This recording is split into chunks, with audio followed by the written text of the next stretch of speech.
to give the Lions any credit at all. You know what I'm saying? Mike Florio, I believe he hate Detroit. You know what I'm saying? Because he don't We never, know he a Viking fan anyway, though.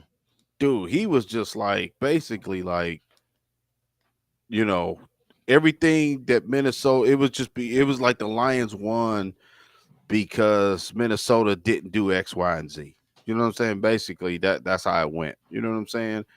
And you wouldn't think that the national and trust me, we sensitive to it. You know what I'm saying? Because we hear to we hear every day. You know what I'm saying? It's our team, so we see what's going on behind the scene. Me and you. As far as draft and prospects and knowing what's going on with this team, man. The national media don't know. You know what I'm saying? They don't know. They don't know the backstory behind some of these guys. You know what I'm saying? They don't realize um the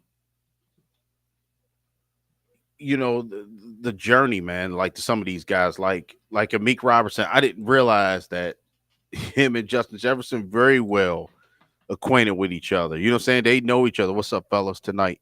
Yeah, man. Good win, victory Monday. Glad to see it, man. It was one of I mean, then with this team is this Lions team is constantly showed that they making history, man. It's like last year to 2 years ago to last year to this year.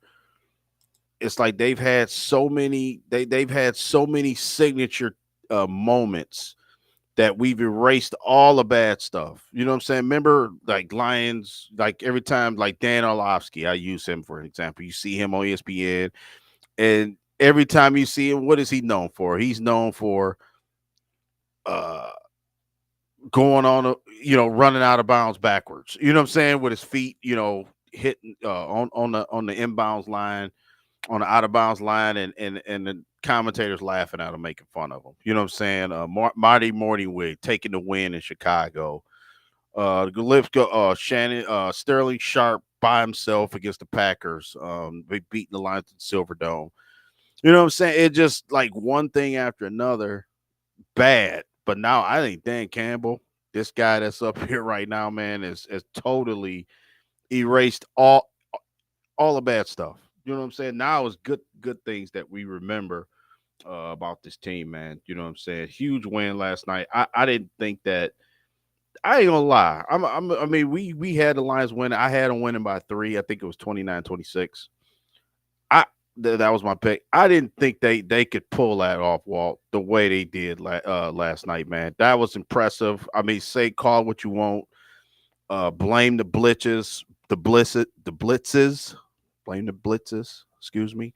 Um, and and just give these guys a tip of the cap, man. I mean, because Aaron Glenn even said Dan Campbell kind of green lighted his whole game plan. He was basically like, "Listen, Dan Campbell, give me green light. He behind me, and we living and dying with what we gonna do tonight." You know what I'm saying? And them boys was inspired, man. Them boy from Zadarius Smith to Aquaneem Muhammad to Meek Robertson to Kirby Joseph.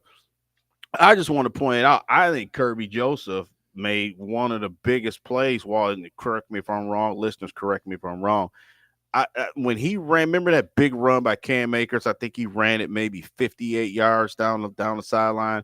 Well, I think that was one of the biggest plays of the game. Him stopping him and not letting him score. I think that was huge, man, because we had them boys pent up and they shorten the field, shorten their play calling, and I think they was stuck. You know what I'm saying? Because they live on the explosive plays, right? They live Yep. on the Jordan Addison didn't catch a pass, bro, and that's the one in my that's my guy. He's a perfect compliment to Justin Jefferson, and he didn't even catch a pass. Wasn't he? He was a non-factor, man. Justin Jefferson damn near was a non-factor. I mean, I was shocked that they played so well. You know what I'm saying? Yeah, Corey, I agree. I think that play. Well, I just think it's little small things like that. I thought the Amik Robertson, batting that ball down in the end zone too. You remember the fourth down, and they flushed him out of the pocket. They flushed Donald to the right, and it was kind of like maybe an uncatchable ball, but it was still Meek Robertson was there, bro. And those two plays, I think, kind of changed the game, man. To me, um, I'll let you take it away, Walt. But that was the one play right there. I'm glad you put that up, man. You sweet with the graphics, but yeah, if that was the one play he was beat. Meek Robertson was Yeah, beat, but then Sam Darnold, it was a horrible pass. I mean, it was a horrible, but it was just like too I strong. think You know what I I'm saying? think they did a damn good job, and I'm pretty sure this was the major part of the defensive game plan throughout the week. We outmatched talent wise, man for Mm, man, cornerback to wide receiver when it comes to playing against Minnesota. So, yeah. what do you do against a team that is offensively predicated off throwing the ball and timing? You got to throw all that shit off. And how do you throw off the timing? Not only with just rushing the quarterback, because mostly people think, okay, if we're going to throw off the timing of the quarterback, that means we got to rush, rush, rush, blitz, blitz, blitz. No, you jam. People got to understand too, playing man press is a real good way, along with being able to get some type of pressure within that front seven, are the keys, or two of the easier keys than just expecting to get guys playing off the edge, getting you 10 hurries a game, which is kind of crazy to really expect from a lot of these not corners, but a lot of these D tackles and these DNs out here. But I think of Meek, man, and nobody's saying talent wise, player for player, he's equal to Justin Jefferson, or maybe not even in the same stratosphere as Jefferson. We're not saying he's better at his position than Jefferson is at his, because I don't believe that either. But I do believe there's a lot to go with it with two guys who've been competing against each other since high school. They know a lot about each other. I'm pretty sure Justin mentioned it prior to the game. He's gotten the best of a Meek plenty of times, and the Meek got the best of him. It's 1-on-1. And he just got the best of him last night. I think that's really what it was, man. If you look at the game he played, you listen to him talk after the interview, on the field after the game, this means a lot to him. And I think he's another guy that's the epitome of a guy that was kind of cast away with the team he was recently at. Um, Even though I'm not going to say the Raiders really casted him away, they wanted him back. They weren't going to pay him what he was able to ultimately get on the open market. But he's another guy that felt like I should have been starting somewhere. I can play on the outside. I haven't played on the outside since college. I'm not getting the opportunity to do this. I'm not getting the opportunity to do that. And once he finally got the opportunity, I thought he was kind of riding the wave last night too, because playing at Ford Field is something different, and it became magical. Something was in that building last night that got those guys together, and they went out there and they handled business against the Minnesota Vikings. And you and I was talking a little bit about this during the pre-show. Once again, talent-wise, are they the Vikings? No. At the skill positions, no. But they were able to disrupt all night. They got tons of pressure all night. They did a great job of dome in the pocket for the most part, forcing Darnold to step up. And whenever Darnold stepped up, he was stepping up in the front of tackles all night.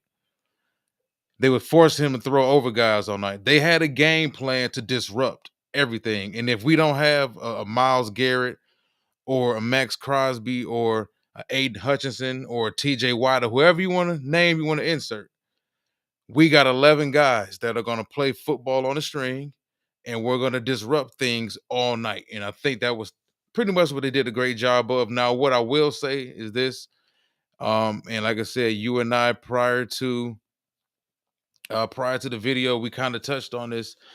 My thoughts about the Minnesota Vikings, man, and you know this firsthand. Historically, like we compete against the Bears, we competed against the Packers, we competed against the Vikings every year.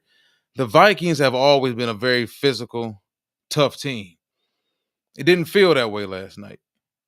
And Chris Long brought this up on his podcast earlier in the season. Teams, you think you're physical and you think you're tough and you think you love to hit until you play Detroit, who absolutely love to do all three of those things. And they've been doing them constantly since what, June? Even when they're not supposed to, they go ahead and pay the fines. You pay the fines to make sure you're here at 15-2 at the end of 18 weeks.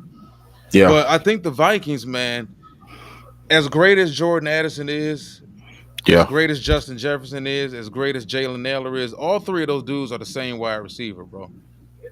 All three of them are like between 5'11" and 6'1". All Yeah. three of them are like 190 pounds or under because I don't believe Jefferson's over 190. I don't care what the Minnesota website, the Vikings website says. That dude is not 190. Yeah. Addison for damn sure is not 190. I don't Nah. even think Naylor's 190. And they may be tough football players because you still have to be tough to be a quality football player in the NFL at their size. But Hmm. them dudes get roughed up a lot. Yeah. It is obvious that maybe it may sound crazy to people when you look at what they have and say, well, they need another wide receiver. I think they need not necessarily a Tim Patrick receiver, but they need somebody bigger who is a little bit more physical, who forces defenses to cover different. Yeah. Looking at that game last night, and I'm not trying to start no mess, but the first thing I thought about, and I know how, and this is why I like him. Another reason why I like him better than Justin Jefferson, they wouldn't have been able to do that to Jamar Chase. Like Chase is bigger, Chase is stronger. Chase would have fought things off. I said the same thing about Neighbors, even though Neighbors is a rookie. Like these are tougher, stronger, more physical wide receivers. It's tough to jam those types of dudes. And word been out, we talked about Jefferson last year. Like if you really want to slow Jefferson down, stop being so scared. Stop playing all these zones against him. You give any great wide receiver a bunch of free releases, they're gonna burn you constantly. That's why he was getting 300 yards on this, getting 250, 260. We was giving them a bunch of free releases. They decided to fight them boys last night and they didn't fight back. So if I'm a Vikings fan, I would be a little bit concerned about that because, like I said, you think you tough and you think you like to hit until you play us. And then after you play us, you find out, okay, you know what? We need to go back to the drawing board because this team that just swept everybody in our division, they tougher than us. It's hard to admit that another man is tougher than you. So whenever when coaches say that about their own players, we got beat up, we got out toughed. It's an insult to your manhood. And it just felt last night like we just kept throwing the jab out there, throwing the jab. It was 7-6 at halftime. We just kept sticking behind the jab, sticking behind the jab, and then we started going to the body a little bit, and we broke them boys down like we break everybody else down. It took a little while, you know. PFF didn't want to give us our credit. They turned around after the game and said it was more. But all right, this was it. I'm gonna stop getting into that because I think as Lions fans, we have a Yeah. habit of hanging on to what everybody else thinks of us, because it ticks us off. But Yeah.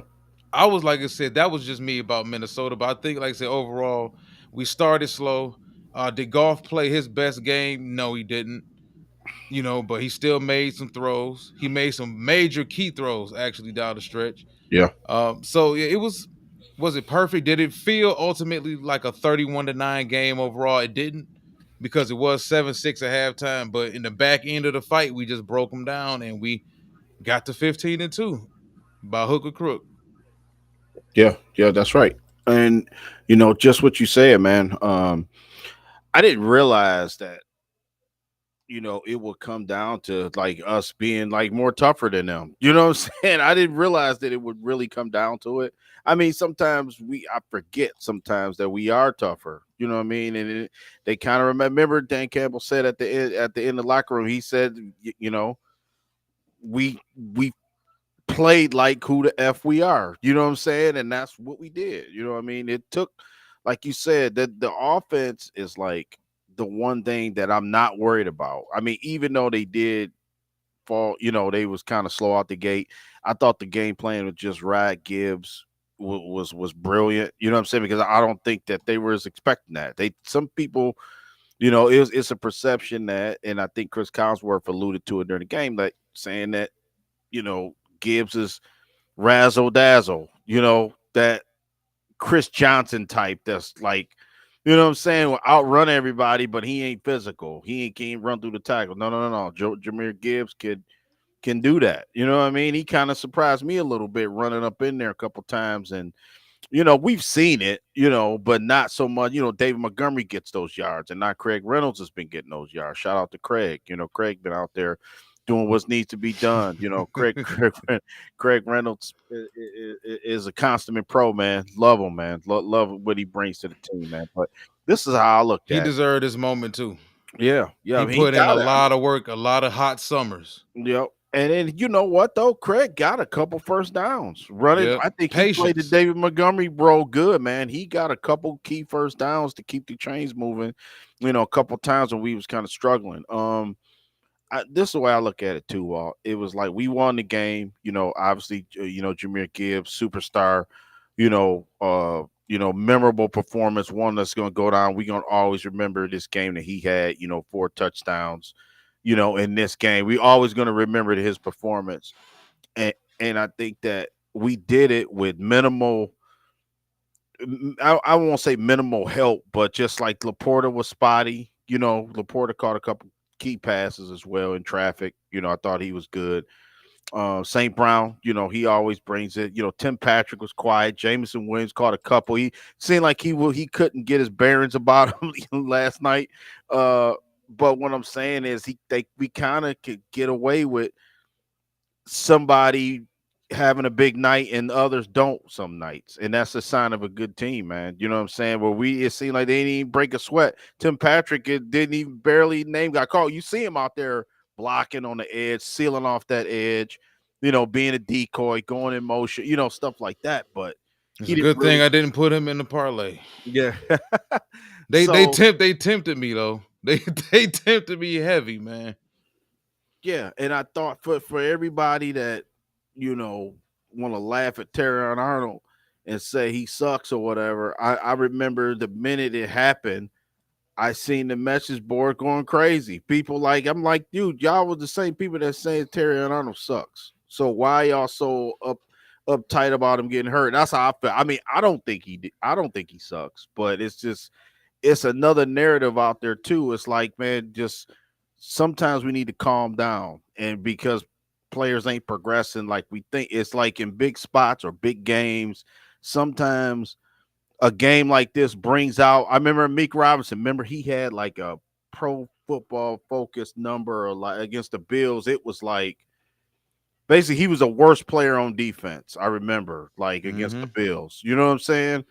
And if we go by that, we saying Amik Robertson sucks, right? You know what I'm saying? But lo and behold, on the biggest stage, the biggest time when we need him to turn out a big performance, he ready for it. You know what I'm saying? And I think that's the difference with this team, because I think if somebody else don't bring it, or they got a lesser role, I think somebody else rises up, man. And I think that because I was looking at it, I said, okay, can we play this way against Philly and beat Philly the way we playing right now?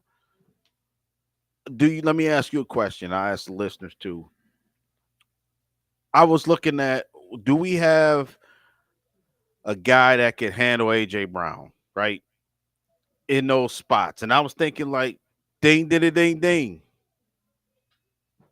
Belafonwu, just as big, can cover, can be physical at the line of scrimmage. Man, I'm gonna say this.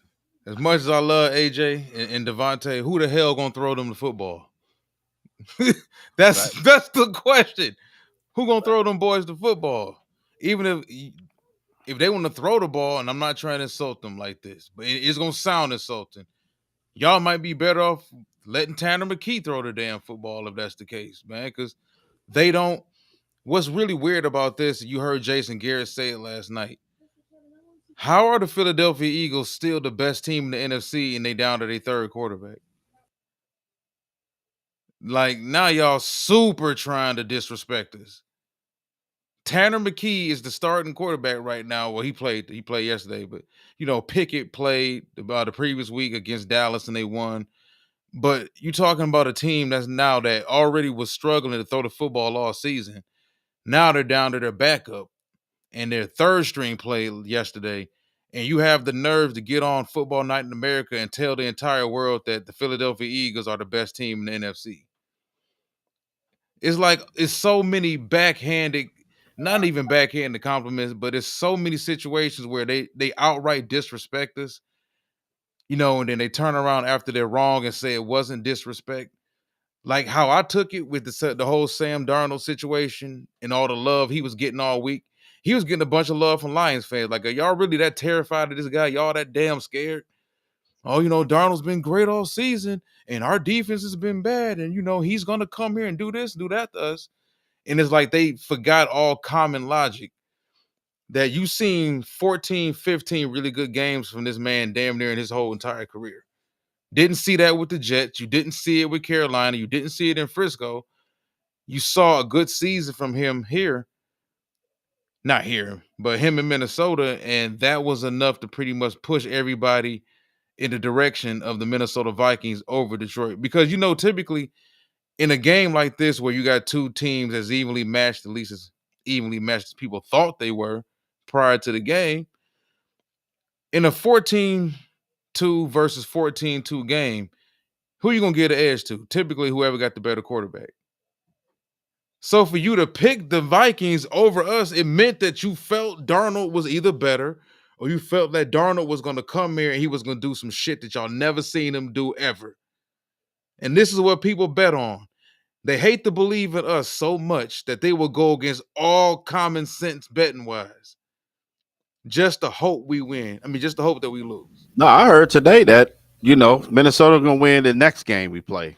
No, Like if it's the oh no, rematch, no. they're gonna win the third matchup. You know what I'm saying? It's like I also heard the no, Rams gonna come here, and the Rams are due because yeah, they lost to us twice, and it's gonna be hard to do it again, and they're gonna set us straight. yeah, Yeah, yeah, yeah. Of yeah. course, yeah. Because I like you said, we was talking in pre-show. I think that us winning this game yesterday, that for me, that was like y'all can't beat us. That's how I felt, man. Because you know what I'm saying, y'all can't beat us. I thought, um, Justin, yeah, Joe, yeah, Joe.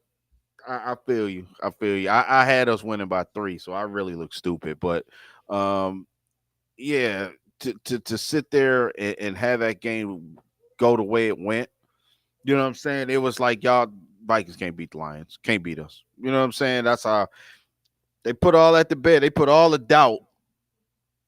This team, like it's constructed, our team can't beat us. You know what I'm saying?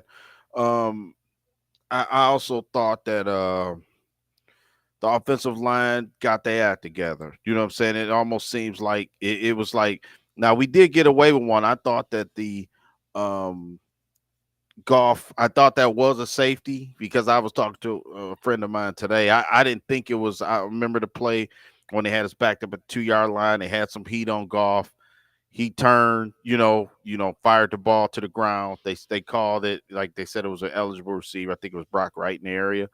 I thought they gave the line, which I'm not complaining about it, but I thought I was surprised that they didn't call a safety on that one. You know what I'm saying? I thought we dodged the bullet on that one, but then remember we got the ball, and then he wound up throwing an interception anyway to Harrison Smith.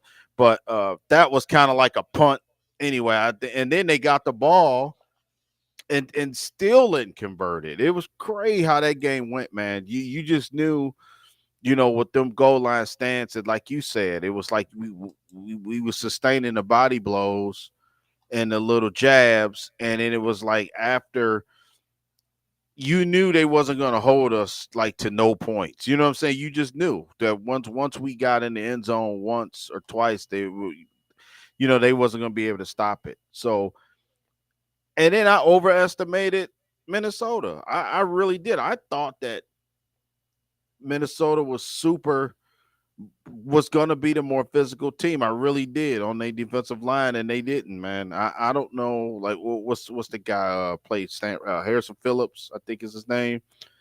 He was okay. Jonathan Gennard, I think he made a couple plays at the beginning, but that was it, man. You know what I mean? That was it. It was just sort of like, Ivan Pace again. I was telling the Vikings fans that, and I think Corey, somebody even said, you don't hear no Vikings fans saying nothing, obviously, right now. But I was telling them he's the only guy I would want on our team is Ivan Pace. He's the only guy on their defense. I just think that our guys are better, when we're healthy. You know what I'm saying, as far as talent goes, but Yeah, I mean, man, to just have Jameer Gibbs to just I think there's a couple things that's noteworthy about this team, Walt, as we, look finish up the 2024 season stat wise. Jameer Gibbs finished fifth in the league in rushing, 1,412 yards, just a tremendous season. 20 touchdowns, quietly 20 touchdowns, led the league, all-purpose touchdowns. He finished fifth in rushing. It was 19 yards behind Jonathan Taylor for fourth. Bijan Robinson, who had a nice year, man. Bijan, he went off this year. He was only 44 yards behind Bijan for third, what I'm saying, in rushing. So props to Jameer Gibbs. I mean, the running back position is back, bro. You know what I'm saying? In a major way in the NFL. The whole saying, you don't pay running back. I think that's gone, man. If you got one like Gibbs. I mean, Gibbs is a unicorn. You know, uh, Bijan's a unicorn. You know what I'm saying? Jonathan Taylor's kind of that in between guy, but those two guys right now are setting the bars high. You know what I'm saying? As far as what production wise to a running back, because it didn't seem like Jameer was on that kind of pace. You know what I'm saying? It was sharing carries, like you were saying in the pre-show. Yeah. He didn't start, getting a full load to what, week 13 or 14 or something like that, man. And he's been more than capable of doing, you Dude know, had 8 first downs last night. yeah. I remember I said he with the stick, he knows he's got a knack for the soft spot, just finding the sticks, man, and getting to it. You know what I'm saying? Because he'll run out of bounds too and make sure he gets that first down. That's what I like about him. He'll lower the shoulder if he have to, but why do that? And then just get the first down and get out of bounds. You know what I'm saying? He's great at doing that, especially in 2-minute drill, the end of halves, his awareness, his ableness to turn directions on a dime, to find a sweet spot in the defense. It's just, man, it's crazy how good he is right now. And I think, well, we got couple guys on our team that's like that. I think Jameson Williams, like I said, he didn't really, he didn't have to do much last night, but it's another guy. You mean to tell me when we play Philly or whoever, we didn't even go that far. We'll just say our next opponent. They got to account for Jameson Williams. Now, I mean, you know what I'm saying? Last year was sort of like, okay, we were still kind of filling out the process. Jameson Williams is a factor. Jameer Gibbs is a factor. You know what I'm saying? Sam Laporta. I mean, Tim Patrick. Amon-Ra St. Brown. Khalif Freeman is back in the picture. So to me, our offense didn't play great, and we still blew them boys out. You know what I'm saying? We still, got one sack in the game, pressure like blitzing like crazy, just running everything but the kitchen sink at these guys, and it was sort of like we did what we had to do. You know what I'm saying? And that's basically, I think everybody can agree that Yeah. week to week. Now, next week, I'm gonna just say this. I'm gonna put it out there like this: the next game you might not be able to blitz and win like that. You know what I'm saying? Now, I think that we're good enough where we can change it up. You know what I'm saying? We could change our scheme mid game. You know what I'm saying? Aaron Glenn is that good where he'll say, you know what, this ain't working. We going with this. You know what I'm saying? And we going, if we may get burned a couple plays, we might give up a touchdown. But damn it, our offense will be able to make up the difference if we give up. They got our back. You know what I'm saying? Like if they when we give up 10 or 14, our offense make it up for it until we get our act together. You know what I'm saying? That type of thing. You don't have to be great defensively for a whole game, especially in the play. You don't. You know what I mean? You don't. And I think that that's what people is kind of forgetting, that they so infatuated with. We got to be this Ray Lewis led Ravens defense that don't give up nothing but 3 points. It's not gonna happen. You know what I'm saying? Offenses is too good these days to sit there and say, I'm only gonna give you this team 10 points or 17 points. You know what I'm saying? I mean, they they gave up 9, but they could have gave up last night if Darnold had his act together. They should have had 23. That type of thing. Our defense was stellar in the red zone, but Yeah. you know Yeah. Yeah, in case he just exactly. Casey's right. And it, like I said, like let's just say if we tried to, that was just Casey right on point with me, and I would just imagine we tried to blitz Stafford like that. They gonna he gonna get us. Puka, Cooper Cup, them boys gonna get it. I ain't saying they gonna win the game, but they for damn sure score more than 9 points. Uh, You know what I mean? we also could see a lot of the same against Stafford too, because it's not like they were just blitzing and not getting home. They were getting home last night, and Yeah. even on the times that they weren't getting home, they were putting that dome up and around the pocket. They were Oh, forcing Darnold to keep moving up. And brilliant. when Yeah. Darnold kept trying to force those throws down the middle of the field, they were forcing him to throw over guys in the front. So it was, like I said, it was a very, very solid game plan, I thought, overall. And I'm Yeah. gonna ask you guys about this because AG right now, he's a very, very hot name. Of course, when it comes down to potentially being the next head coach of three or four or five different teams we've heard rumored so far, but he's had a lot of great performances this year, man. Hmm. We talk about how they held their own in the Texan game. Yep. There were a few other games this season where the defense, even at the beginning, and you kind of called this before the season started about the offense kind of struggling out the gate. It seems like 3 years ago that we talked about that preseason. Remember that the preseason, how we talked about how Jared Goff looked and him not playing, and people made a big deal about him not playing and other guys not playing. And then the offense didn't look all that hot against the Rams week 1, and then week 2 they were 0 for 5 in the red zone against the Bucks, and wound up losing that game. And then they were kind of still slow in the Arizona game, remember? In week 3, people were already talking about, well, you know what, if he doesn't play well Monday night against Seattle, it may be time to sit him down. Like, that's how knee jerk these fans get. Honestly, that's how hard they get overall with these players, man. And if you look at what Darnold did last night, you talking about this guy here, AG, and we giving him all the flowers, all the props in the world for what he did for this defense last night. You hold a quarterback. It's hard to hold a quarterback in this day and age to 18 for 41. That looks bad because it is really bad. They held Darnold to 18 for 41. He was sacked twice. He was hurried all night. Didn't throw an interception. Also didn't throw a touchdown. It's going to be hard in this day and age in the NFL for you to win games with your quarterback not throwing any touchdowns, not accounting for any touchdowns whatsoever. But 3 for 13 on third down. Held them boys to 23% on third down. And then they were 0 for 3 on fourth down. Did you say I three knew for this. 13? Yep. 3 for 13, just like his 3. shirt, 313. Yeah. So they start wearing them boys. They held But them boys to yeah. 313. Yeah.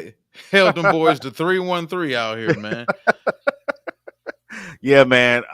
Listen, we've been beating uh AG's drum for the last couple of years. I just gotta. I hate to say it. I just think this last couple games here, man. I think AG gonna be the guy that get a job, man. You know what I'm saying? I think he's a player's coach. I don't want to see him go. Trust me, I don't. I want this thing to stay together the longest it can. You know what I'm saying? But you got to believe.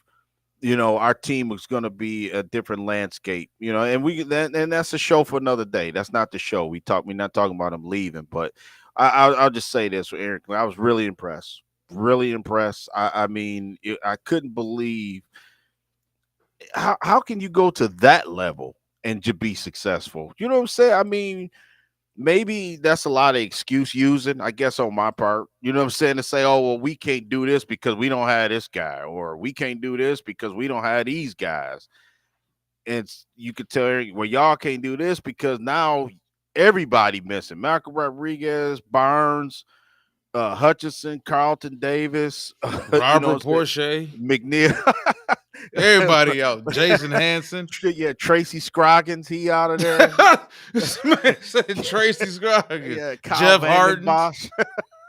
We said we missing everybody Everybody, out here. Stephen Tulloch. We missing Glover Quinn in the back.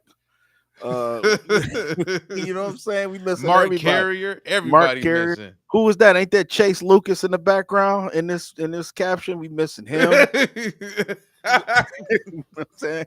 We missing everybody, bro. You know, uh, poor Kendall Vildor getting put out there. Where Will Harris at? Is Will Harris still in the league? We missing him too. You know what I mean? So yeah, but This is a special I mean, team, man. I Jerry think Vaughn, it's something Jerry, that Jerry Vaughn, Luther. this is Oh hey, man. Luther had a decent career though. Luther Hey, had a pretty good career. remember Mark Carrier? What Mark Carrier didn't he get suspended like 3 or 4 times during the season? Remember For for he us was alone, yeah. he was illegal hitting people. Mark Carey was a monster, dude. He was killing people out there illegally. Just think about it. Back during that time, he was Yeah. drawing hits. I mean, he was drawing penalties. Like and they didn't even care back in the day. Yeah, yeah, hell yeah. And then what's my man name? What's the dude from Texas who never panned out? We took Oh, two at Quandre Diggs? Not Quandre nah Diggs. You talking about uh, Bryant Westbrook? Brian Westbrook. Brian yeah, Brian Westbrook, Terry Fair. Well, we had the list goes on and on, man, with horrible defensive players. But anyway, I digress. Yeah, man. Like you said, I get back to what you just said, Walt. We are a special group of guys, man. You know what I'm saying? From Antoine Randall with the receivers, Mark Brunell, coaching up Jared Goff, to Dan Campbell, stirring the drink, and it started a long time ago. And I think that all those locker room speeches, you hear Dan Campbell saying, uh, it, they did start this thing some years ago. You know what I'm saying? And they've been sentimental and held on to some guys. And like you said, I think that maybe this could be the year that we see some guys get let go. You know what I'm saying? And to make room for some other guys. You know what I'm saying? But it is building. It steps to it. There's levels to it, as they say. And I think that right now we're in a different stratosphere as an organization. I think the only thing right now eluding us is that ring, man. I really you got two you got a coach now, Dan Campbell Wall is 27-7.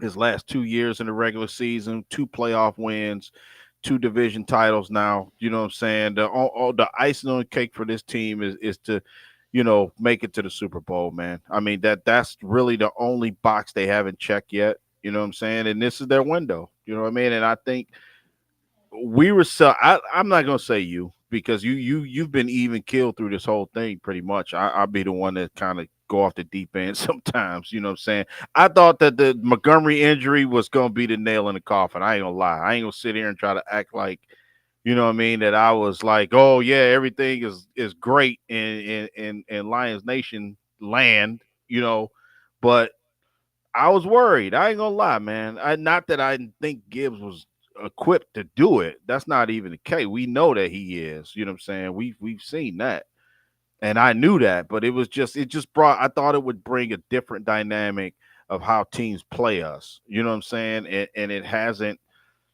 That hasn't missed a beat. I mean.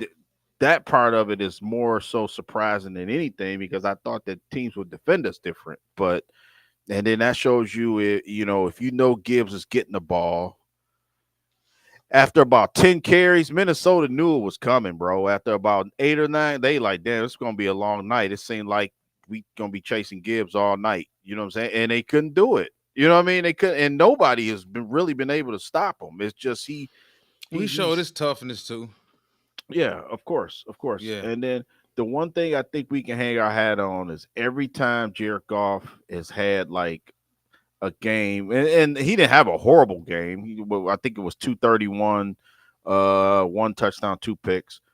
What I'm saying is, I think every time he's bounced back and every time he's had like maybe a subpar performance or not a great performance, he's had about 5 or 6 good ones after that. So right now, I think we're in a good space with golf, and I think playing at home for two. Think about this, everybody. Think about this if y'all haven't already.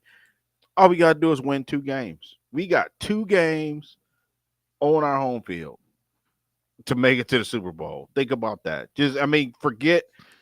NFC Championship in front of that game, or forget divisional playoff. Just think of it like this, and it won't be so overwhelming if you just put it in perspective. Say, hey, this is just we got 2 games left at home to get to the Super Bowl. You know what I'm saying? I like our chances, man. I really do. You know what I mean? Hmm. Because if you Well, we don't have to deal with any elements. We don't no have to go element. outside. If we make the Super Bowl and win it, we don't have to go outside anymore. Hmm. Right, right. That's huge, man. It's huge for Jared Goff. It's huge for just how we play. I think we translate, we can play in the cold rain. It doesn't matter. But I just think that that's a hell of an advantage. Think about this: we get a bye, right? So we're not gonna play at least until the following The Saturday or 18th, yeah, either the the Saturday, 18th or the 19th. Yeah, Saturday or Sunday.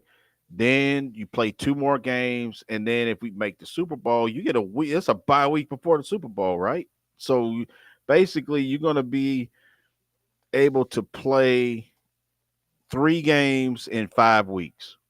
That's advantage Lions right there to me. You know what I'm saying? I mean, that to get all the rest we need to just hit the reset button. You know what I'm saying? On just the season, just it takes a toll, man. Think about it, man. These guys have been playing since October, you know, with no bye week. You know what I mean? When we still stress that because it is important. It's not an excuse. It is what it is. You know, and I guarantee you next year the scheduling it won't be like that. I guarantee you they won't have a bye so early. I mean, they probably done already petitioned the league. Like, look, man, that's no team should have a bye that early. You know what I mean? Number then they one. gave us our bye week 14. Yeah. Yep. Yeah. You know what I'm saying? Right. They gonna mess around, let us play all our games, and then get a bye. week 8. How the hell we get a week 19 bye? Yeah. Yeah. Yeah, I want to put up a comment. Yeah, like A Dub's right. About the going forward. I think we were talking about that A Dub, like pre-show. I think Dan Campbell he baited Kevin O'Connell to play like that, and I think that He cracked. going forward on 4th down is our DNA. That's what we do. It's not nothing new to us to do it. It's part of who we are. It's part of the fabric of Detroit Lions. That's what we are. It's no pressure when we go up there on a 4th and 3. Like I think the Gibbs reception for a touchdown was what 4th and 2. I think you know what I mean to throw that ball in the middle of the defense to Gibbs 10 yards touchdown. Yeah, I totally agree, A-Dub. I think that they didn't. He did it twice and didn't get it twice. I mean that shows you right there the confidence in what we're doing at other teams. And I see the Broncos the last couple weeks have been like running trick plays in the red zone. I've been noticing they've been doing it lately. And yeah, it's Ego some thing for Sean Payton. yeah, yeah, They learned that shit from me. yeah, they learned it from me. I taught Dan Campbell everything he know. You know what I'm saying? But uh, yeah. So when it come down to it, I really do think that we could play our style. If excuse me, if the other team tries to play like us, just like they did, we already won, bro. If we already in your head, if we living in your mind rent free, as Royce the 5'9" say, we living in your head rent free, bro. It nothing you can do. You know what I'm saying? You already done lost. So for me, I it's thought it like, was silly.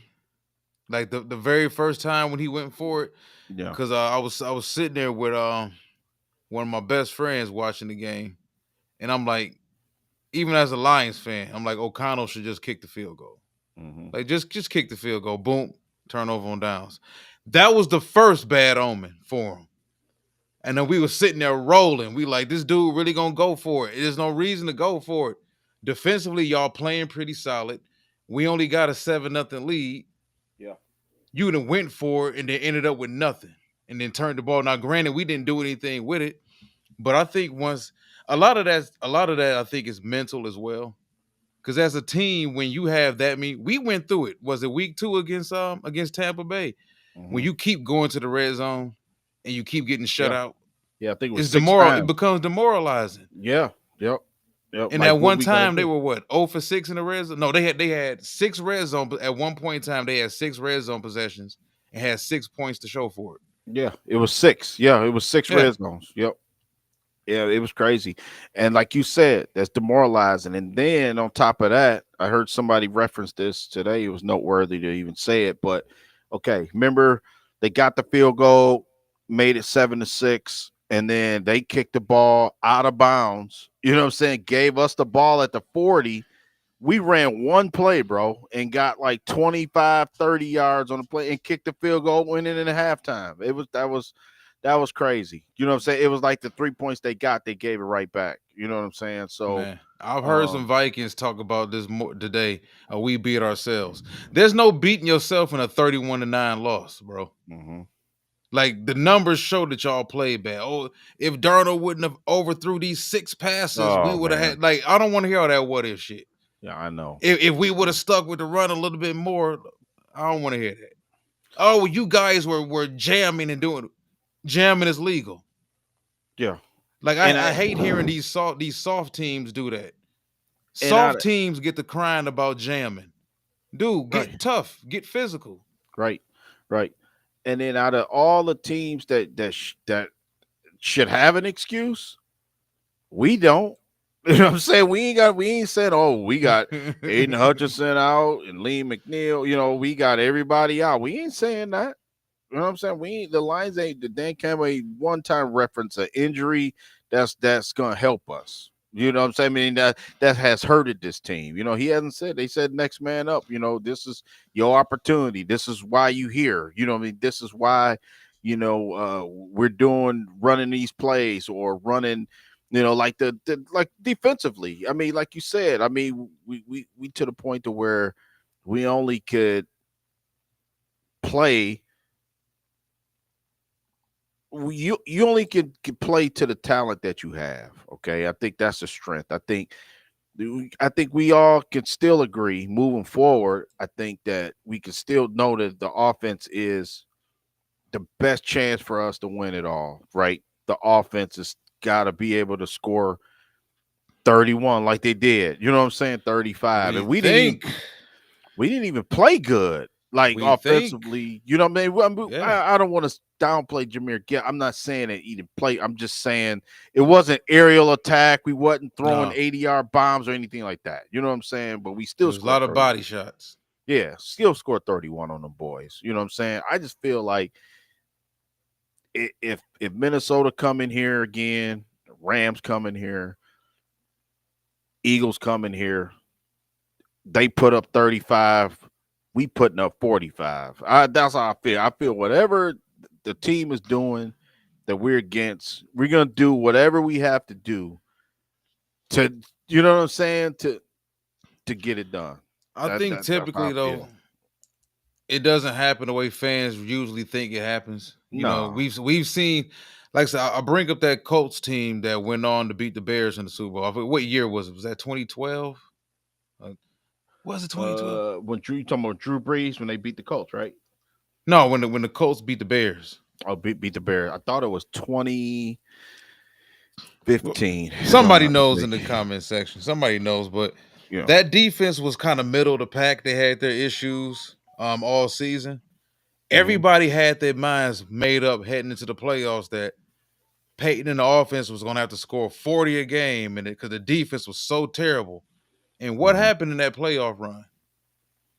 Peyton played his normal playoff terrible self, and then the defense stepped up, rose to the occasion, and kind of carried them in all of those games Yeah. heading into the Super Bowl. And he didn't even play all that great in the Super Bowl. We being honest about it. They gave him the MVP because he was the quarterback. It was his first Super Bowl, and he had that late touchdown, I believe, to Reggie Wayne that kind of sealed things for him. But as fans, we got to remember too, because everybody that follows us, subscribes us, listens to us, these are logical, rational people. These games rarely turn out the way you think they're going to turn out. Everybody thought this game was going to be 48-40. I thought it was going to be 34-31. No, these defense coordinators, they get paid too.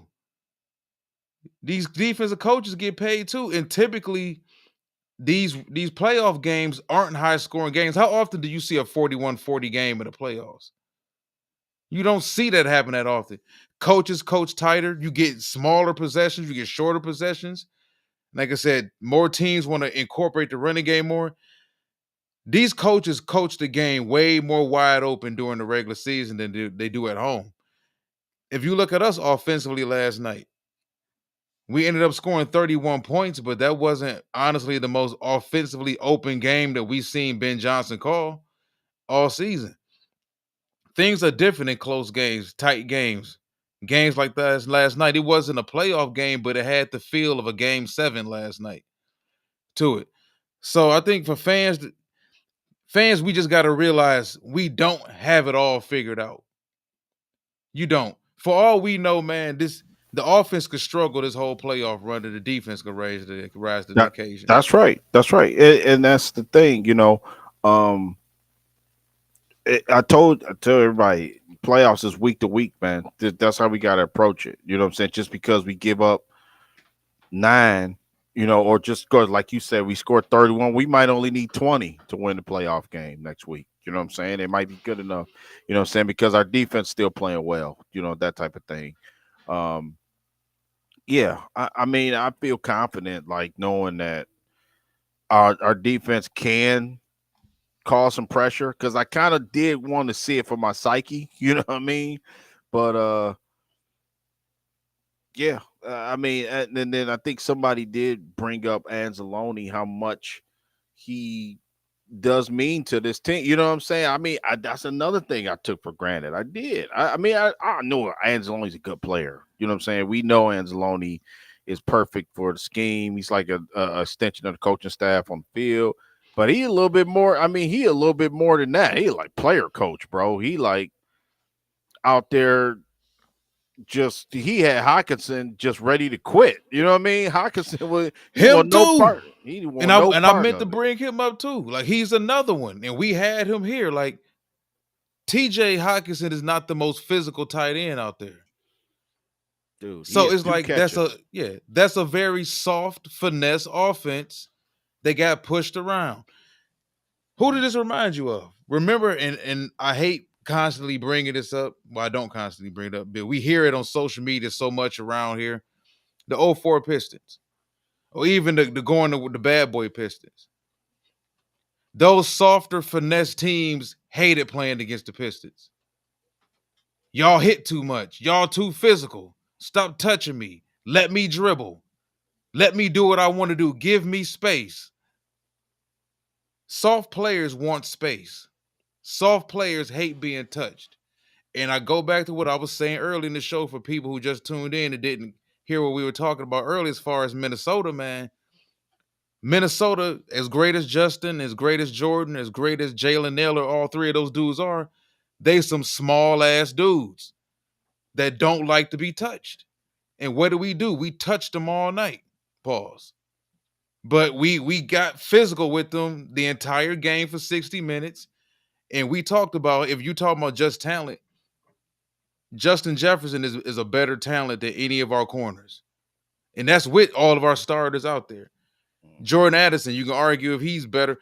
That's something else I noticed too, and we talked about this earlier. That's I know AG. We think like coaches, we think like coordinators. We said during the Minnesota game, prior to the week 7 Minnesota game, that if you want to see the better version of Terry Arnold, put him on Jordan Addison. Mhm. Because Jordan Addison isn't really a blazer like that. He's more of a shiftier guy. He Yeah. can match quickness. He can match short area quickness with Jordan Addison for most of the game. And that's what he did. That's what they put him on.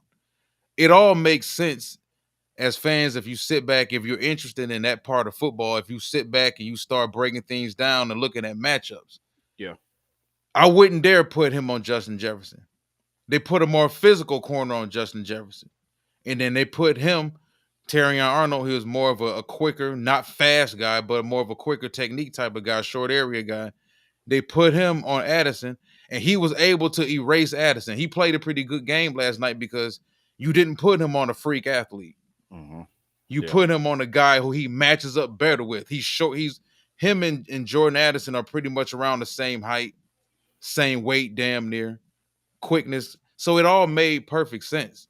But they just didn't look physical. They didn't look physical running the football. We were stronger. We were better than them off the line of scrimmage all night. We looked more physical than them at the line of scrimmage on both sides of the football all night. And as Yeah, Eric Russell brought up earlier in the comment section, what they yeah. do? Shout out to E. They Yeah, they went to the media crying. yeah, You the one out there with what $100,000 worth of jewelry on, and you out there crying about being touched. yeah, Like it's a bad look, bro. It's a bad look. yeah. He lucky Akeem Talib wasn't out there playing for us. Yeah. 'Cause, Yeah. That don't surprise me. Them crying like that. That don't surprise me. no, You it know don't what it I'm saying? don't at Because all because them type of like I said, Chase wouldn't have cried. Jamar yeah. Chase is bigger, stronger. Chase would have found a way to get open. Mhm. Chase Yeah. wouldn't have got collared up all damn night. Every time they showed it, Mm. it was this all night. Yeah, yeah, yeah, your boy. Come on, Yeah, man. yeah, And and yeah. I The and I like Jordan Jefferson. Jordan Jefferson. I think George just George Jefferson. I like George Jefferson too. I like Jefferson cleaners too, man. They take care of my suits really nice. Like Jefferson. Jefferson and Alta Road. It don't matter. We'll meet y'all and play y'all wherever. But no, Uh, man, it's I like Justin Jefferson, man. But I've been talking about Justin Jefferson for the last couple years, like, and I said the same thing about Odell Beckham Jr., who also went to LSU. yeah, If you give Justin Jefferson, Odell Beckham Jr. free releases all day, they gonna kill you. yeah, 130, 140, 150, 200. yeah, I watched a Monday night game when Odell Beckham Jr. was still with the Giants, man. They played the Minnesota Vikings one night, Monday night game. And this was back when the Minnesota Vikings still had Xavier Rhodes, man. Xavier Rhodes beat that boy ass so bad all night. And but I mean, I get it. Xavier Rhodes was a big corner. Xavier was 6'2", 218, hmm, and could run and could scratch his knees standing up. yeah, And he just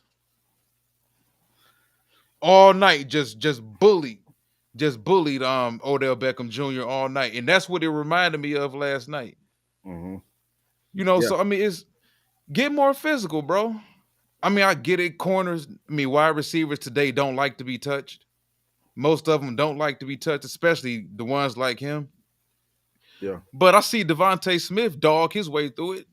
I done seen Devontae Smith over there in Philly, and he's skinnier than Justin.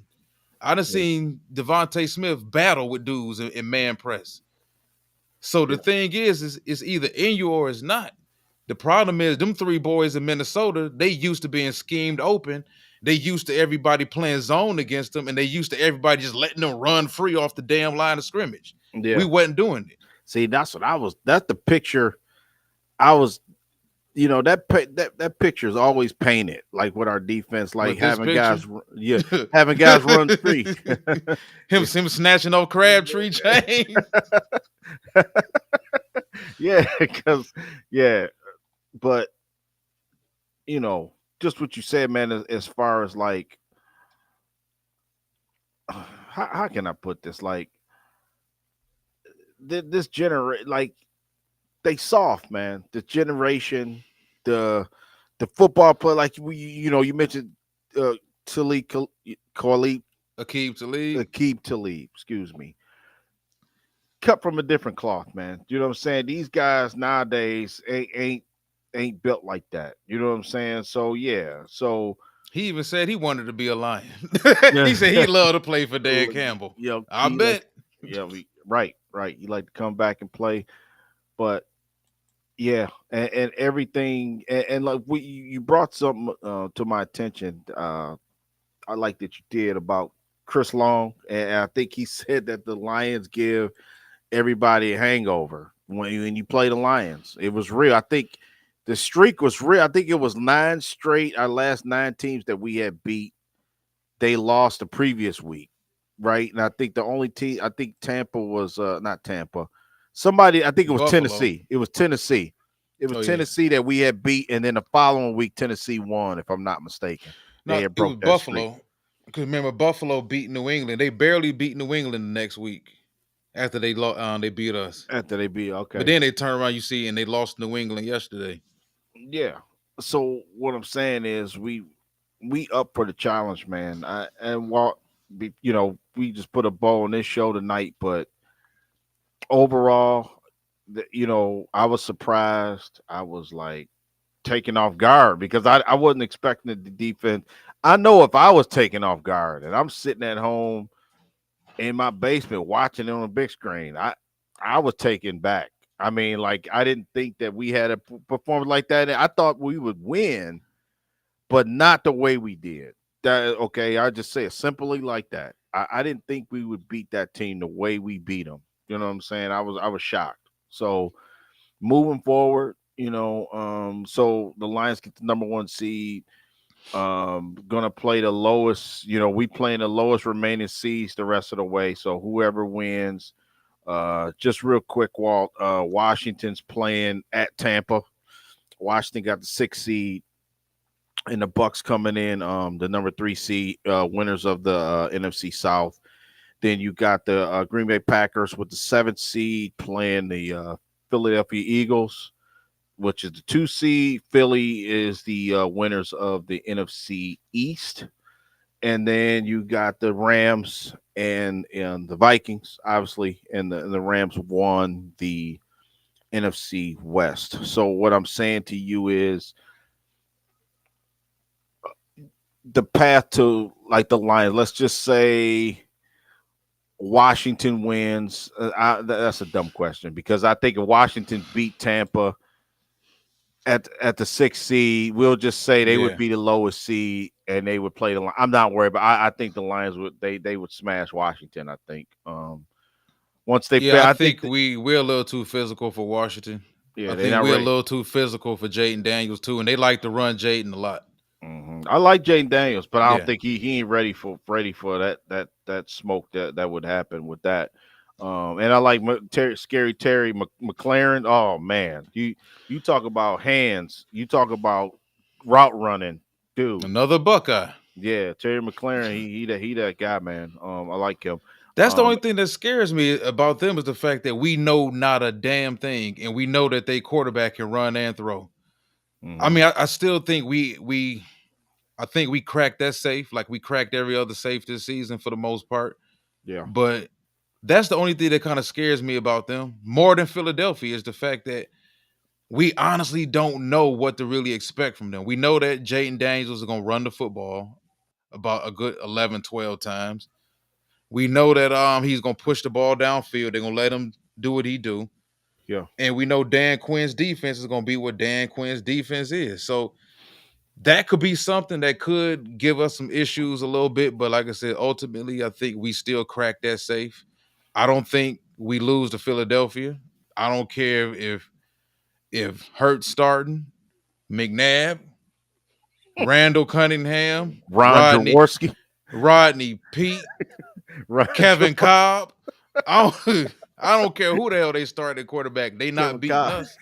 It's a wrap for them boys. But I thought we was gonna end up blowing Philly out anyway. Yeah, Because the problem with Philly is Philly uh, can run the hell out the football, but what if we jump up on Philly early? That yeah. kind of negates the Russian attack right there. And now now Philly in the situation where they kind of handcuffed. Um, I don't What think there's anybody in the NFC we lose to. I still think we go to the Super Bowl. I just don't see anybody in our conference that really scares me like that. I'm not worried about playing Minnesota for a third time. or Green Bay? I We don't think got Green Bay gonna right. beat Philly though. I think Philly gonna smash Green Yeah, Bay. I think it's Mm, they in a situation. Love may not play. Although it's the Super Bowl. It's the playoffs. yeah, So in most cases, as a quarterback, if you can play, you play. But I I'm think not worried about it. I think we done downloaded two games worth of information on Minnesota this season. We know what to expect. I'm not worried about them and Darnold. Green Bay missing the quarterback. Shit, mhm, Willis ended up hurting his hand in that yeah, game, so they got their own issues. The yeah, Eagle, but all of these are gonna be excuses too, because if the Lions make the Super Bowl, Darnold wasn't really shit. Oh, well, y'all played Green Bay without Jordan Love, even though y'all disciplined them with Jordan Love twice. yeah, Oh, well, The Philadelphia Eagles didn't have Jalen Hurts. So you guys skits by on that. And oh well, you played Washington in the second round and you played a rookie quarterback. It's Yeah. gonna be it's gonna be every excuse in the book. Don't let us get to the Super Bowl and play Carson Wentz in Kansas City. See, Oh, they gonna more. really they gonna literally put a big ass asterisk next to the Detroit Lions in the record books. Yeah. And I think, we prepared, man, for any big game, I think, that comes with it. Um, yeah, just what you said, uh, I was just thinking about the playoffs as a whole and our next opponent, and realistically, I think what's gonna happen is I think it's gonna be the Rams. Yeah, because if I think I agree. Tampa's gonna beat Washington. I agree. I think Philly's gonna beat Green Bay, and I then agree. yeah, so Minnesota 4-5. Yeah, so that would mean the lowest seed would be the Rams next round, and they would come back to Ford Field. Yeah, so I'm looking for another Rams Lions matchup, in divisional round, and then I think if Philly played Tampa, that would be a hell of a game right there because Tampa been growing on me since the middle of the season. Baker Mayfield. I don't know. Let me ask you a question. You think Tampa beat Philly? You think if Yeah. it came down to it? I do too. I think If that I'm predicting it right now, I say Detroit plays Tampa in the NFC Championship. championship game. I can see that. I can see that now. I remember I was saying it might be Minnesota, but nah, I don't think so now. Not given who they got to play next. It's Yeah, weird how this, and it's funny. Casey said that it's weird how this season turned out because Minnesota lost to us in week 7, and they turned around the very next week and had to go play at the Rams, yeah, and the Rams beat them, and we yeah, kind of like exposed what needed to be done to beat Minnesota. So I yeah. think yeah, go ahead. No, I'm sorry, Walt. I was just saying No, you Mike good. Florio did the same thing. He said the same thing. I'm glad Casey brought that up because he did say that the Lions beat Minnesota. Then the following week, it was a Thursday night game. They lost to the Rams. Ironically, we just beat them last night, and then now they got to go to the Rams and play again. You know what I'm saying? They could lose to the same team, the same two teams in a 2 week span twice in the season. That's crazy. You know what I Yeah, mean? that's So historical. What do you think about this? Because Casey brought up a good question. Green Bay is weird. yeah, I know they are young, but they have a lot of talent. Why are they falling apart and back end of the playoffs? Is it coaching? I don't think LaFleur is that great of a coach. Um, he did inherit Aaron Rodgers towards the back end of his prime. yeah, Rodgers was still balling. Rodgers those last 2 years in Green Bay under LaFleur, yeah, dude put up MVP caliber numbers. If I'm not mistaken, he won MVP both of those years. A lot of people talk about his streak of winning 12 games, which came to end this year. They won 11 games this year. Back then, got swept in the division, which is something you never want to do. Then yeah. you turn around and you have an awful loss to the Bears the last week of the season. I'm not sure if it's necessarily LaFleur. I think it's Jordan Love, honestly. Good player, really talented quarterback. I've been the main one here in Detroit, probably beating the drum for him and how good I think he can be. But he's wildly inconsistent, like especially early on in games. And watching that Bears game yesterday, he attempts some throws, man. That it's why in the hell? Like, I understand you got the cannon, you got the arm to do it, but was that even necessary? Like, he leaves a lot of interceptions on the board too with teams. So I think they kind of go his way. He doesn't Mhm. seem to be as under control as you would expect a dude who's in what? Because he sat behind Aaron Rodgers for 3 years. Something like that. Two Because seasons. this was his first 2 full seasons as a starter, and I think he's set for 3 years. So he doesn't play as composed as you would think he would, or as you think he should, man. I think LaFleur, yeah, he's fallen to third in this division. And depending on who the Bears hire at head coach, he Uh-huh. might fall behind him. But no, he's kind of getting exposed too as a coach. Uh-huh. I think so. I think it's more Jordan Love though, because Jordan been mad inconsistent, especially in the first half of games. Yeah. Yep, I agree. I think well, I'm on the side. I think LaFleur is a good coach. I really do. I think that they have won what double digit wins ever since he's been there. I don't think they've had less than 10 wins since he's been the coach, if I'm not mistaken.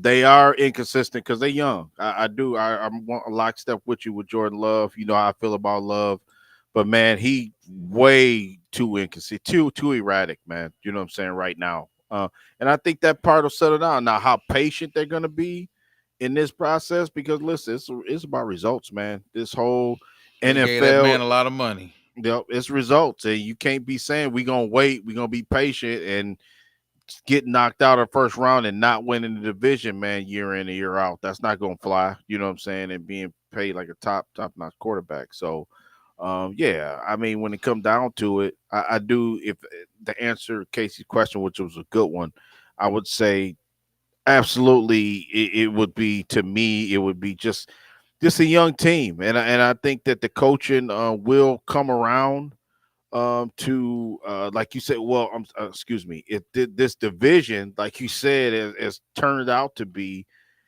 This gonna be this is absolutely the best division in football. Number one, the NFC North, and you can't have another Eberflus type that don't know what the hell he doing, man. That's coming in. You know what I'm saying? Because listen, you got Campbell, won the division 2 years. LaFleur's got a couple division titles. You know what I'm saying, under his belt. You got O'Connell, and then So what I'm saying is, you're gonna have to have elite coaching to to stand firm in in this division, man. I mean, it's the bar been set. The Lions done set that bar to me. So I agree with this too. I think yeah, it's he does lack judgment. It's just going throughout the whole season, man. It's like you like a younger version of Josh Allen. Like the splash plays are really splash. And then the bad plays are really head scratching, man. yeah, And we talked about earlier the season because despite the fact that our team won 15 games, we still do discuss the Packers, Vikings, and Bears a decent amount on this channel. And we hmm discussed what we both thought the Vikings, not the Vikings, but the Packers probably should be offensively. But the problem is this: when you have a talented quarterback with a big arm, there's a really good chance you're never going to be a run first team behind Jacobs, and they improve a little bit as far as the tackles and the guards on that offensive line. They should be a run first team. The problem is they have a bright, shiny toy with a big arm, and they want him to just be the reason they win so much, and they want to just throw the football so damn much. And just judge, and I agree with Mike Barker on this, just judging off of his judgment, just judging off his judgment the last hmm 2 years as a starter. I don't know if he's a quarterback I can trust to throw the ball 35 times a game hmm because he does lack judgment. He doesn't recognize a bad throw. I think that's the hmm best way to put it. He feels like just because I got the arm, I can still do you it. can get it there. He Yeah, doesn't recognize a bad throw when he sees one. yeah, yeah. I agree with that. You know what I'm saying? As far as and I think every young quarterback that's got the talent, God given talent, they all feel they can make that throw though. You know what I'm saying? That one throw. Like that one Baker Mayfield throw. I know you seen it to Jalen McMillan. That was phenomenal, man. You know what I'm saying? And a tight Yeah. dude. He put that bad boy 40 yards on a rope, dude, right in the corner pylon. You know what I'm saying? Every quarterback think they can make the throws, but like you said, you gotta. It's a fine line. Like I said, it's easy for me to say. I'm sitting here holding a microphone, evaluate talent, evaluator. You know what I'm saying? Whatever you want to call it, but when you in the moment, I think you do have to tone it down. I think that's the good thing about what Jared Goff has overcome. I mean, I'll in my debate on this thing, with Goff tonight. I think that Goff has learned, man. Second in the league in passing, Walt. 4,600 yards for Jared Goff. He's tremendous. I remember we had our show for expectations at the beginning of this season, man. And I don't think none of us had 4,000 yards. I didn't. I think I might have had 3,500 yards. I've said maybe been a successful season. He had 36 touchdowns, 12 picks. I mean, he was phenomenal, man. Just on the numbers, guy that you could put and say, hey, he's part of the elite quarterback class, of this season. So, to end this regular season talk, about this team, because we're gonna be in the playoff mode, we're gonna be in the draft mode here coming up, in the months to come. But Jared Goff, listen, for everybody that said that we couldn't win with him, or he's not the guy that you can win, you absolutely can win with Jared Goff. I mean, yeah, he was shaky yesterday. I had somebody complaining to me about it today, saying that he didn't look like himself, you know what I'm saying, or he didn't look like a quarterback that was in command of the offense. It's just like, Oh, really? you know what I mean? Right. Now he It's didn't have command of the damn offense. yeah. Like, And it's like, okay. just just wait. You know what I'm saying? Because he every time. I mean, that's one thing he's done it the last 2 years. If he had like a subpar, quote unquote subpar performance, he's backed it up and he's played well the next 5 or 6 games. And this is right the window where we need him to be elite right now. You know what I'm saying? We are telling you, we need 3 games. We need 3 games out of them. We need 3 games out of this offense to be elite. Because then I don't care who you put in front of us. If our offense is clicking, if our offense just do whatever they want like they've been doing, well, we gonna be hard to beat, man. Especially at home. I just Yeah. I that's the think equal. too. You Yeah. know. Go ahead. I'm sorry, I didn't mean to cut No, you I off. just think that as many injuries as we have had, this is something else fans need to take into account. Hmm. Go through that roster and think about how many players we have on our roster that right now are considered top 5 at their position. Penei Sewell is a top 5 right tackle. He's a top 5 overall tackle in football, period. Hmm. Jahmyr Gibbs right now, at the age he's at, Yeah. he's a Oh yeah. top 5 running back in his league without question. Yeah. St. Brown, whether there's guys you like from a physical talent standpoint better than him, if you're talking about production, you're talking about a guy that hasn't dropped a single pass all season, you're talking about the touchdowns, you're talking about the yards, the consistency, he's top 5 at his position. I don't care about the super freaky athlete wide receivers that people want to put ahead of him all the time, who don't get double digit touchdowns, who don't get 1,200 yards, who not in the playoffs, because there's a lot of them in the league that we get so enamored with the physical traits that we put them ahead of players who are obviously better wide receivers because this guy's taller and he runs a faster 40 and he can jump high and make me say, ooh, wee. I was a guy that looked at St. Brown as, you know what? Uh, yeah, I like him. He's really good, but this guy over here is more explosive.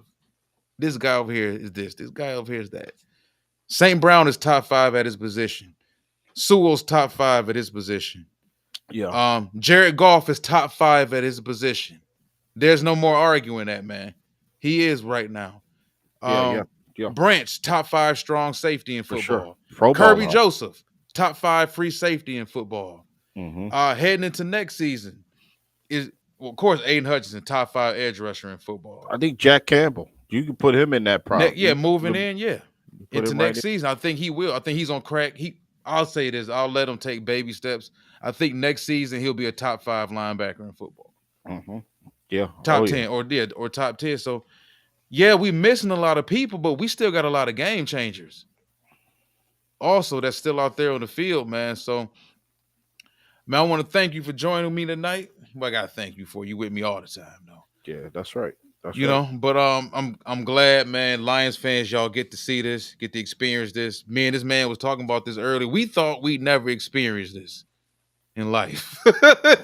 And that's sad over a football team. Oh man. But And we it's never like thought we'd get to experience this, man. Like, dominant. if And it's not like I'll just end my thing with this while I'll let you finish it off tonight.